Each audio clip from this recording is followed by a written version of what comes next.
मैं इमरान खान हूँ कि आज अदालती अहकामात के बावजूद मुलाकात ना करवाने का दिन है।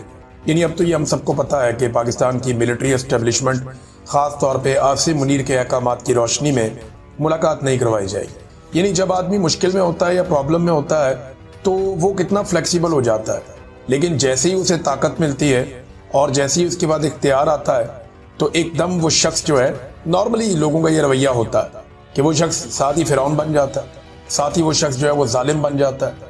यानी मैंने ये एक दफ़ा नहीं कई दफ़ा देखा, जैसे ही कोई डिक्टेटर प्रॉब्लम में आता है ना तो उसको जमहूरियत याद आ जाती है, वो अच्छी अच्छी बातें करता है, वो मुज़ाकरात की बातें करता है, वो हुब्बुल वतनी की बातें करता है।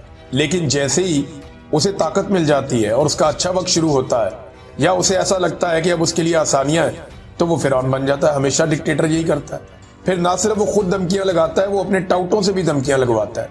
देखिए, जब लोग आपके साथ होते हैं फिर आपके पास बड़ा मार्जिन होता है, फिर आप खुल के पॉलिटिक्स करते हैं। लोग आपके साथ ना हो फिर आपने क्या पॉलिटिक्स करनी है, फिर आपने पॉलिश करनी है। पॉलिटिक्स तो बस बराए नाम ही होती है। नादरीन, ये एक और खबर है और पाकिस्तान तहरीक इंसाफ के लोग इस पर एहतजाज कर रहे हैं। लोग ये कह रहे हैं कि जो सेनेटर फौजिया अरशद साहिबा है उनका नाम पॉलिटिकल कमेटी में डाल दिया गया। वो कहते हैं ये खातून पाकिस्तान तहरीक इंसाफ को छोड़ गई थी और ये खातून जो है वो पीटीआई को बहुत बुरा भला भी कहा 9 मई के हवाले से इन्होंने। तो अब ये खातून का नाम क्यों डाल दिया गया पॉलिटिकल कमेटी में और ये फैसले क्यों करेंगी ये जो बल्दियाती इलेक्शन होने जा रहा है इसके हवाले से। अच्छा, अभी कंफर्मेशन तो मेरे पास नहीं है, लेकिन मैंने ये बहुत सारी जगहों पे पढ़ा, सोशल मीडिया पे लोग एहतजाज कर रहे हैं। अब देखिए ना, ये मैं ये नहीं कह रहा कि इनको लगाएं या ना लगाएं, वो पार्टी का अपना इनका फैसला, लगाना लगाएं, नहीं लगाना ना लगाएं। लेकिन मैं एक चीज पे गौर करता हूं कि अगर जरदारी या नवाज शरीफ कोई फैसला करे ना किसी बंदे या बंदी के बारे में, अपनी पार्टी का ओहदा, हुकूमत का ओहदा, कुछ भी, तो कोई तनकीद नहीं होती, उन पे पूछते ही कोई नहीं है, क्योंकि उन्होंने अपनी पॉलिटिकल पार्टीज में ना तो शऊर दिया और ना ही आजादी दी। ना सियासी शऊर, ना सियासी आजादी, जो दिल करता है करो। पीटीआई में कम से कम ये है कि लोग सवाल पूछते हैं, इसको क्यों लगाया, उसको क्यों लगाया। पीटीआई के लोग उस्मान बुज़दार पे तनकीद करते रहे और खुलकर करते रहे और बहुत देर तक करते रहे। और इमरान खान साहब को बड़ी मुखालफत का सामना करना पड़ा उस्मान बुज़दार वाले फैसले पे, गंडापुर वाले फैसले पे। हालांकि गंडापुर का फैसला बहुत अच्छा था, लेकिन गंडापुर साहब कॉम्प्रोमाइज हो गए, या उन्होंने एक नया तरीका सोच लिया कि मैं ये वाले तरीके से करूंगा, चीजें तो ठीक हो जाएगी। इमरान खान साहब के बजाय उन्होंने सोचा कि वो ज्यादा बेहतर सोच सकते हैं, ज्यादा अच्छे आइडियाज हैं उनके पास। वो इमरान खान को समझना शुरू हो गए थे कि शायद इमरान खान की सोच में कोई कमी है और मैं इमरान खान को खुद बाहर निकालूंगा। तो वो हो नहीं पाया, उनसे हो नहीं पाया। उसके बाद लोगों ने जो उनके साथ किया वो सबने देखा। तो बहरहाल ये अब सेनेटर फौजिया अरशद साहिबा जो है, इनके हवाले से पीटीआई के लोग जो है वो बुरा मना रहे थे कि ये नहीं होना चाहिए। और इसके बाद नादरीन मैं आपको एक चीज और बताता हूं। लेकिन इमरान खान को इन्होंने मार मार के वो बना दिया जो कोई भी लीडर आज तक नहीं बन सका। लम्स के एक तारीखदान है उस्मान काज़मी साहब, वो ये लिखते हैं कि पाकिस्तान में जो मॉरल सॉवरन थे ना पहले, वो पाकिस्तान के इदारे थे। यानी ये इदारों फैसला करते थे कौन मुहिब्बे वतन है, कौन गद्दार है, कौन क्या। यानी वो इदारों का एक क्राइटेरिया था कि जनाब इनका क्राइटेरिया सेट। अब वो नहीं है, अब इमरान खान है मॉरल सॉवरन पाकिस्तान का, अब इमरान खान है। नेशनलिज्म पहले इदारों के साथ जोड़ी जाती थी कि अगर आप कौम परस्त हैं, मुहिब्बे वतन है, तो आप इदारों के साथ हैं तो फिर आप हैं, वरना नहीं है। अब ऐसा नहीं है, अब इमरान खान के साथ जुड़ती है। अब बंदूक भी है इदारों के पास, ताकत भी है, बजट भी है, तादाद भी है, इख्तियार भी है, हुकूमत भी है, लेकिन फिर भी वो नेशनलिज्म उनके साथ नहीं जुड़ती, वो इमरान खान के साथ जुड़ती है। और ये रियलिटी है, अब इसको माने या ना माने, आज के दिन की रियलिटी यही है। कल क्या होगा आप नहीं जानते, लेकिन आज के दिन तक यही एक रियलिटी है। इमरान खान साहब ने महमूद अचकज़ई साहब को अगस्त में नॉमिनेट किया था, नामजद किया था अपोजिशन लीडर के तौर पे, और अयाज सादिक साहब बहुत बुरी तरह फंसे हुए क्योंकि एस्टेब्लिशमेंट एनओसी नहीं दे रही। ये हुकूमत एक भी बंदे की तैनाती नहीं कर सकती जब तक कि आसिम मुनीर साहब या उनके जर्नैल या उनकी जो टीम है वो एनओसी ना दे, तब तक कोई भी अहम बंदा अपॉइंट नहीं हो सकता। ये हुकूमत इतनी मजबूर है। अब अयाज सादिक साहब लगाना भी चाहे तो वो लगा नहीं सकते। ये एक ऐसी एग्जाम्पल बन रही है कि कल को इन लोगों ने अपोजिशन में आना है और अगर इमरान खान इनका अपोजिशन लीडर ही ना लगाए तो फिर ये कहां जाएंगे। तो ये ऐसी मिसालें खुद कायम कर रहे हैं जो आइंदा इनके लिए मुश्किलात पैदा करेंगी। और आइंदा अगर इनके साथ ऐसा कुछ होगा तो इनके पास फिर कोई जवाब या कोई सवाल नहीं होगा जो ये कर सके। जैसा कि आज सोहराब बरकत के साथ हो रहा है, पूरे मीडिया को आवाज उठानी चाहिए, वरना बारी बारी सबकी बारी, कल आप उठाए जाएंगे। जब आप उठाए जाएंगे तो फिर आप किस मुंह से कहेंगे कि मेरे लिए आवाज उठाओ, अगर आज आप सोहराब बरकत के लिए आवाज नहीं उठा रहे तो। हमने आवाज उठाई थी हमेशा, चाहे जुल्म हुआ मुतीउल्लाह जान के साथ, चाहे अफसार आलम के साथ, चाहे हामिद मीर के साथ, चाहे जुल्म हुआ असतूर साहब का, हमने सबके लिए आवाज उठाई थी और जोर लगाया था, इख्तलाफात के बावजूद लगाया था।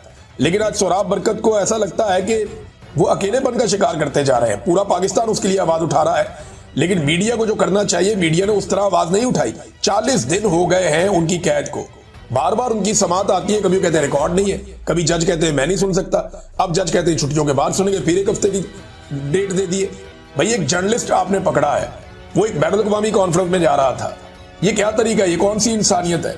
बहरहाल ये जुल्म की इंतहा है और ये एक के बाद एक इंतहा क्रॉस करते चले जा रहे हैं। नाज़रीन, पंजाब में ना मौलवियों का इम्तिहान शुरू हो गया, ये बड़ा इंटरेस्टिंग इम्तिहान है। पंजाब हुकूमत ने रियासत मुखालिफ बयान देने वाले उलमा के खिलाफ कार्रवाई का फैसला किया है। एजाजिया बंद कर देंगे, जो पैसे वैसे जो वजीफा उनको मिलता है वो बंद हो जाएगा। अब मौलवियों का इम्तिहान है। देखिए, एक तो रियासत के बारे में समझ लें कि आइन का आर्टिकल 8 निकाल के आप पढ़ लें, आपको पता चल जाएगा रियासत क्या होती है। कोई इदारा या कोई शख्स रियासत नहीं होता। तो अगर मौलवी तनकीद करना चाहे वजीर आजम पे या आर्मी चीफ के या उसके किसी एक्ट के ऊपर, तो ये रियासत के ऊपर तनकीद नहीं है, ना किसी इदारे के ऊपर तनकीद है। तो अब देखना यह है कि मौलवी रियासत के वफादार हैं या फिर हुक्मरानों के वफादार हैं। वजीफा खोर मौलवी ये लोग हैं। देखे ना, इनको समझना पड़ेगा कि जालिम हुक्मरान के सामने कलमा हक कहना, ये मौलवियों ने ज्यादा बताया ना, ये इस्लाम तो हमें मौलवियों ने पढ़ाया, और ये हदीस है, जालिम हुक्मरान के सामने कलमा हक कहना ये बड़ा अफजल जहाद है। तो मौलवी अब ये जहाद करते हैं या नहीं करते। देखें, ये जो वजीफे का पैसा है ना, ये कोई हुकूमत अपनी जेब से नहीं दे रही, ये कोई शरीफ खानदान, जरदारी खानदान या आसिम मुनीर साहब अपनी जेब से नहीं दे रहे। ये सरकार का पैसा है, ये आपका अपना पैसा है, और अगर ये पैसा आपको ये दे रहे हैं तो आप ही का पैसा आपको वापस कर रहे हैं। और ये पैसा कोई ये खुशी से नहीं दे रहे, मजबूरी से दे रहे हैं। मुरीदके में जब इन्होंने कत्लेआम किया तो मामला दबाने के लिए ये कड़वा घूंट इन्होंने इनको पीना पड़ा, और इस पैसे की आदत डालकर ये मौलवियों को कंट्रोल करना चाहते हैं। तो मुरीदके में इन्होंने कत्लेआम कर दिया ना, इनको शक था कि बड़ा रोला पड़ जाएगा, देखो मौलवी काबू करो। कभी मस्जिदें बंद, मदरसे बंद कर रहे हैं, कभी इधर भाग रहे हैं, कभी उधर भाग रहे हैं, कभी उस मौलवी के पास भाग रहे हैं, कभी गिरफ्तारियां कर रहे हैं। फिर उन्होंने कहा जी हम मौलवियों को पैसे देंगे ताकि मौलवी हमारे गुन गाएं। अब वो कह रहे हैं जनाब जो मौलवी हमारे गुन नहीं गाएगा हम उसका वजीफा बंद कर देंगे। अब ये मौलवियों का इम्तिहान है उलमा इकराम का कि वो जालिम हुक्मरान के सामने कलमा हक बयान करते हैं या नहीं करते। नाज़रीन, इस्लामाबाद में आज तक कभी इतने दरख्त नहीं कटे जितने इस दौर में कट गए। पूरी इस्लामाबाद की तारीख उठा लें, कभी इतने दरख्त नहीं कटे जितने इस दौर में इस्लामाबाद में दरख्त कट गए। इन्होंने इस्लामाबाद को गंजा करके रख दिया। रोजाना की बुनियाद पे कोई ना कोई सहाफी, कोई ना कोई एक्टिविस्ट वो किसी और एक जगह से बता रहा होता है कि यहां पे भी दरख्त काट दिए, ये भी एरिया गंजा हो गया। हत्ता कि जो लोग इस हुकूमत की मदह सराही करते हैं वो लोग भी वीडियोज और तस्वीरें डाल डाल के बता रहे हैं कि जनाब ये दरख्त इन्होंने काट काट के इस्लामाबाद को गंजा कर दिया। अच्छा, यही हुक्मरान जब लाहौर में थे ना, पंजाब में थे, इन्होंने पंजाब को भी गंजा कर दिया था। लाहौर के सारे दरख्त इन्होंने सिक्योरिटी और डेवलपमेंट के नाम के ऊपर काट दिए थे, बेशुमार इन्होंने कटाई की थी लाहौर में। अब इसी तरह ये इस्लामाबाद के अंदर धड़ाधड़ कटाइयां कर रहे हैं, और इनकी अपनी तारीफें करने वाले, इनके अपने मदासरा जो इस्लामाबाद के रहने वाले हैं वो बुलबुला उठे।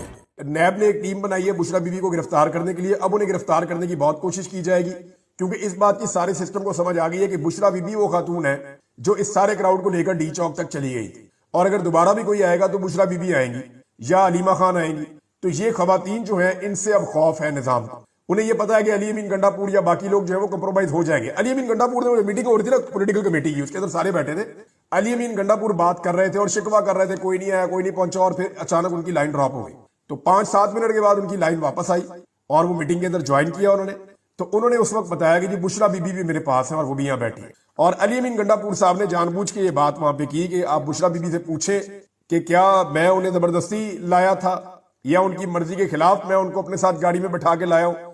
तो इस पे बुशरा बीबी ने समझदारी का मुजाहरा किया और उन्होंने कहा कि वो ये बात इमरान खान के सामने बताएंगी या नहीं बताएंगी। तो अली अमीन गंडापुर साहब ने कोशिश की कि यहीं पे किसी मामले को क्लियर किया जाए और मैं पार्टी के सामने सुरखरू हो जाऊं कि जनाब मैं बुशरा बीबी को नहीं लेकर गया, ये अपनी मर्जी से आई है वहां से। तो उन्होंने कहा नहीं, ये बात मैं इमरान खान के सामने कहूंगा। वहां बुशरा बीबी ने कोई 1-2 जज्बाती जुमले बोले हैं जिनके बारे में ये शर्म दिलाने की उन्होंने कोशिश की पाकिस्तान तहरीके इंसाफ को, जिसपे बहुत सारे लोगों ने माइंड किया और बनता भी था। देखें, बुशरा बीबी को पॉलिटिकल लीडर तो नहीं है ना, पाकिस्तान तहरीके इंसाफ जो है वो कोई ऐसी पॉलिटिकल पार्टी है जिसमें मौरूसियत हो।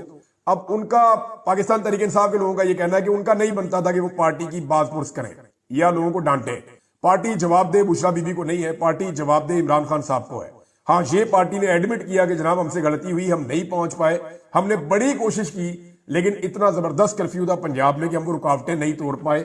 इसके बारे में सबने अपनी अपनी वजह भी पेश की है, सबने अपनी अपनी बातें बताई कि जनाब मैं बेड़ियां क्रॉस कर रहा था, तो मैं दरिया क्रॉस कर रहा था, तो मैं सड़कों पे चल रहा था, तो मैं रास्ते बदल रहा था, सबने अपनी अपनी कहानी सुनाई। चंद लोगों के अलावा किसी ने भी इतनी एफर्ट नहीं की है। अब नाजरीन, पाकिस्तान तहरीक इंसाफ के हवाले से ना मीडिया को भी इंस्ट्रक्शन है, हुकूमत को भी इंस्ट्रक्शन है और सबको ये कहा गया है कि 26 तारीख को रात को जो भी सालिया हुआ उसके ऊपर बात नहीं होनी चाहिए, उसके ऊपर फोकस नहीं होना चाहिए। और तहरीक इंसाफ जो है वो सिर्फ डाटा इकट्ठा कर रही है 4 चीजों का मैं आपको बता रहा था, एक शोहदा का, दूसरा जख्मियों का, तीसरा लापता अफराद का और चौथा गिरफ्तार अफराद का। वो सारा डाटा वो जारी करेंगे और एक एक चीज वो सही तरीके से बताएंगे। तहरीक इंसाफ इसके अंदर एहतियात से काम ले रही है ताकि कोई ऐसे नाम ना आ जाए जो कल को शर्मिंदगी का बायस बने। लेकिन ये जो सारी एपिसोड हुई है इसके बाद पूरी कोशिश ये है कि फोकस हटाया जाए। उस रात को जो कुछ भी हुआ उसके ऊपर से फोकस हटाया जाए। फोकस हटाने के लिए 3 चीजें हैं जो आने वाले दिनों में की जा सकती हैं और उनके ऊपर डिबेट को बढ़ाया जा रहा है। जानबूझ के इसके ऊपर डिबेट करवाई जा रही है। तीनों चीजें कौन कौन सी है? नंबर 1, पाकिस्तान तहरीक इंसाफ पर पाबंदी लगाई जाए। पाबंदी लगी नहीं सकती। अच्छा, पाबंदी अब लगाएंगे तो मामला जाएगा आईनी अदालत में। आईनी अदालत जो है वो अपने बंदों की बनी हुई है, अपने जजेस की बनी हुई है, अपनी मर्जी की पार्लियामेंट ने बनाई हुई है, तो वहां पाकिस्तान तहरीक इंसाफ पे पाबंदी लग भी सकती है, लेकिन इसका फायदा कोई नहीं होगा। तो पाकिस्तान की सबसे बड़ी पॉलिटिकल पार्टी है, उस पर पाबंदी लगा के आप कख भी हासिल नहीं कर सकते, आप कुछ भी नहीं कर सकते। पाकिस्तान तहरीक इंसाफ पर पाबंदी लगाएंगे, फर्ज करें आप उनके सारे बंदे भी डी-सीट कर देते हैं, तो आप क्या दोबारा इलेक्शन करवाएंगे? फिर किस तरफ जाएंगे? पाकिस्तान इसका खुमियाजा नहीं भुगत सकता। लगा भी ले पाबंदी तो कुछ नहीं कर सकते। इमरान खान का ये कख नहीं बिगाड़ सकते पाबंदी वाले मामले में। दूसरा, गवर्नर राज। तो खैबर पख्तूनख्वा में कौन सी अली अमीन गंडापुर की हुकूमत है? एक डीपीओ और डीसी तो वो ट्रांसफर नहीं कर सकते, छोटे छोटे फैसले तो वो अपनी हुकूमत के ले नहीं सकते। हर चीज जो है वो एस्टेब्लिशमेंट के कंट्रोल में है पूरी तरह से। पुलिस एस्टेब्लिशमेंट के कंट्रोल में है, इंतजामिया एस्टेब्लिशमेंट के कंट्रोल में है, चीफ सेक्रेटरी एस्टेब्लिशमेंट के कंट्रोल में है। तो अली अमीन गंडापुर तो एक डमी वजीर आला है जिसको अच्छा खाने के लिए मिलता है और एक बड़ा घर मिला हुआ है और कुछ प्रोटोकॉल मिला हुआ है और कुछ इख्तियारात थोड़े बहुत है अली अमीन के पास। तो वो अगर गवर्नर राज लग भी जाए तो क्या फर्क पड़ता है? गवर्नर राज लगाएंगे तो इमरान खान का बहुत बड़ा पॉलिटिकल फायदा करेंगे। अगर कोई कसर रह गई है खैबर पख्तूनख्वा में इनकलाब आने में तो वो भी पूरी हो जाएगी। अच्छा, तीसरी चीज ये है कि इमरान खान को मिलिट्री कोर्ट में ले जाने की कोशिश कर सकते या इस डिबेट को बढ़ा सकते। तो इमरान खान को मिलिट्री कोर्ट में, अगर ये सिर्फ बातें कर रहे हैं, डींगे मार रहे हैं, इनमें से कोई चीज हो सकता है ट्राई भी कर ले, इनका पता कोई नहीं है। वो जो सीधी गोलियां चला सकते हैं आम शहरियों के ऊपर, वो कुछ भी कर सकते हैं। अब इनसे कोई बईद नहीं। ये बात आप ज़हन में रखें कि आपके दिमाग में हो ना कि ये वाली चीज आईनी और कानूनी तकाजों के मुताबिक नहीं हो सकती या ये वाला मामला तो कभी नहीं कर सकते, तो आप इनसे उम्मीद रखें ये कुछ भी कर सकते। ये इतना सहमे हुए हैं, डरे हुए हैं इमरान खान से कि ये कुछ भी कर सकते हैं, किसी भी लेवल तक जा सकते। भारत इमरान खान साहब को मिलिट्री कोर्ट में डालेंगे तो बैन अवी सतह पर प्रेशर बहुत ज्यादा बढ़ जाएगा और वो प्रेशर फिर इनके नाक में दम कर देगा। वो प्रेशर वैसे भी बढ़ता जा रहा है। बहुत सारे आलमी रहनुमाओं के ट्वीट्स आ रहे हैं, उनके बयानात आ रहे हैं और अभी आने वाले दिनों में ये जो इस्लामाबाद में हुआ इसके ऊपर तहकीकात हो रही है। एम्बेसियां भी अपनी अपनी रिपोर्टें लिख रही हैं, आलमी मीडिया भी अपनी अपनी रिपोर्टें लिख रहा है। आप आने वाले 1-1.5 हफ्ते के अंदर इसके अंदर आप बहुत सारी डेवलपमेंट होती हुई देखेंगे। इसको दबाने की पाकिस्तान में जितनी मर्जी कोशिश की जाए, लेकिन ओवरसीज पाकिस्तानी इस मसले को दबने नहीं दे रहे। नैब ने एक टीम बनाई है बुशरा बीबी को गिरफ्तार करने के लिए। अब उन्हें गिरफ्तार करने की बहुत कोशिश की जाएगी क्योंकि इस बात की सारे सिस्टम को समझ आ गई है कि बुशरा बीबी वो खातून है जो इस सारे क्राउड को लेकर डी चौक तक चली गई थी और अगर दोबारा भी कोई आएगा तो बुशरा बीबी आएंगी या अलीमा खान आएंगी। तो ये खवातीन जो है इनसे अब खौफ है निजाम को। उन्हें यह पता है कि अली अमीन गंडापुर या बाकी लोग जो है वो कंप्रोमाइज हो जाएंगे। अली अमीन गंडापुर ने मीटिंग हो रही थी ना पॉलिटिकल कमेटी की, उसके अंदर सारे बैठे थे। अली अमीन गंडापुर बात कर रहे थे और शिकवा कर रहे थे, कोई नहीं आया, कोई नहीं पहुंचा, और फिर अचानक उनकी लाइन ड्रॉप हो गई। तो 5-7 मिनट के बाद उनकी लाइन वापस आई और वो मीटिंग के अंदर ज्वाइन किया उन्होंने। तो उन्होंने उस वक्त बताया कि जी बुशरा बीबी भी मेरे पास है और वो भी यहाँ बैठी है। और अली अमीन गंडापुर साहब ने जानबूझ के ये बात वहां पे की कि आप बुशरा बीबी से पूछे कि क्या मैं उन्हें जबरदस्ती लाया था या उनकी मर्जी के खिलाफ मैं उनको अपने साथ गाड़ी में बैठा के लाया हूं। तो इस पे बुशरा बीबी ने समझदारी का मुजाहरा किया और उन्होंने कहा कि वो ये बात इमरान खान के सामने बताएंगी या नहीं बताएंगी। तो अली अमीन गंडापुर साहब ने कोशिश की कि यहीं पे किसी मामले को क्लियर किया जाए और मैं पार्टी के सामने सुरखरू हो जाऊं कि जनाब मैं बुशरा बीबी को नहीं लेकर गया, ये अपनी मर्जी से आई है वहां से। तो उन्होंने कहा नहीं, ये बात मैं इमरान खान के सामने कहूंगा। वहां बुशरा बीबी ने कोई 1-2 जज्बाती जुमले बोले हैं जिनके बारे में ये शर्म दिलाने की उन्होंने कोशिश की पाकिस्तान तहरीक इंसाफ को, जिसपे बहुत सारे लोगों ने माइंड किया और बनता भी था। देखें, बुशरा बीबी को पॉलिटिकल लीडर तो नहीं है ना, पाकिस्तान तहरीक इंसाफ जो है वो कोई ऐसी पॉलिटिकल पार्टी है जिसमें मौरूसियत हो। अब उनका पाकिस्तान तहरीक इंसाफ के लोगों का ये कहना है कि उनका नहीं बनता था कि वो पार्टी की बात पुरस करें या लोगों को डांटे। पार्टी जवाबदेह बुशरा बीबी को नहीं है, पार्टी जवाबदेह इमरान खान साहब को है। हाँ, ये पार्टी ने एडमिट किया कि जनाब हमसे गलती हुई, हम नहीं पहुंच पाए, हमने बड़ी कोशिश की, लेकिन इतना जबरदस्त कर्फ्यू था पंजाब में कि हम वो रुकावटें नहीं तोड़ पाए। इसके बारे में सबने अपनी अपनी वजह भी पेश की है, सबने अपनी अपनी बातें बताई कि जनाब मैं बेड़ियां क्रॉस कर रहा था, तो मैं दरिया क्रॉस कर रहा था, तो मैं सड़कों पे चल रहा था, तो मैं रास्ते बदल रहा था। सबने अपनी अपनी कहानी सुनाई। चंद लोगों के अलावा किसी ने भी इतनी एफर्ट नहीं की है। अब नाजरीन, पाकिस्तान तहरीक इंसाफ के हवाले से ना मीडिया को भी इंस्ट्रक्शन है, हुकूमत को भी इंस्ट्रक्शन है, और सबको ये कहा गया है कि 26 तारीख को रात को जो भी सालिया हुआ उसके ऊपर बात नहीं होनी चाहिए, उसके ऊपर फोकस नहीं होना चाहिए। और तहरीक इंसाफ जो है वो सिर्फ डाटा इकट्ठा कर रही है 4 चीजों का मैं आपको बता रहा था, एक शोहदा का, दूसरा जख्मियों का, तीसरा लापता अफराद का, और चौथा गिरफ्तार अफराद का। वो सारा डाटा वो जारी करेंगे और एक एक चीज वो सही तरीके से बताएंगे। तहरीक इंसाफ इसके अंदर एहतियात से काम ले रही है ताकि कोई ऐसे नाम ना आ जाए जो कल को शर्मिंदगी का बायस बने। लेकिन ये जो सारी एपिसोड हुई है, इसके बाद पूरी कोशिश ये है कि फोकस हटाया जाए। उस रात को जो कुछ भी हुआ उसके ऊपर से फोकस हटाया जाए। फोकस हटाने के लिए 3 चीजें हैं जो आने वाले दिनों में की जा सकती हैं और उनके ऊपर डिबेट को बढ़ाया जा रहा है, जानबूझ के इसके ऊपर डिबेट करवाई जा रही है। तीनों चीजें कौन कौन सी है? नंबर 1, पाकिस्तान तहरीक इंसाफ पर पाबंदी लगाई जाए। पाबंदी लगी नहीं सकती। अच्छा, पाबंदी अब लगाएंगे तो मामला जाएगा आईनी अदालत में। आईनी अदालत जो है वो अपने बंदों की बनी हुई है, अपने जजेस की बनी हुई है, अपनी मर्जी की पार्लियामेंट ने बनाई हुई है, तो वहां पाकिस्तान तहरीक इंसाफ पे पाबंदी लग भी सकती है, लेकिन इसका फायदा कोई नहीं होगा।